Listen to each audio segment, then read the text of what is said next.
Karachi water service board के तर्जुमान के मुताबिक सुपर हाईवे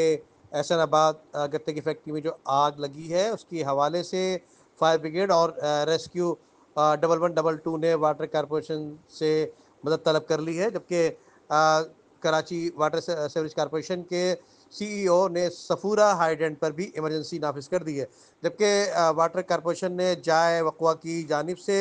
वाटर टैंकर रवाना कर दिए हैं, जबकि in charge hydrant cell fire brigade और रेस्क्यू से राब्ते में हैं। जबकि बताया जाता है कि फोकल पर्सन सीईओ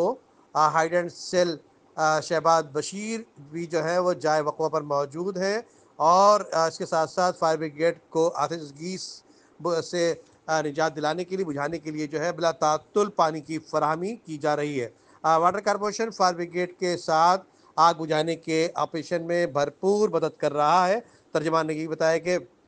आतिशगी पर काबू पाने तक वाटर टैंकर फराहम किए जाएंगे।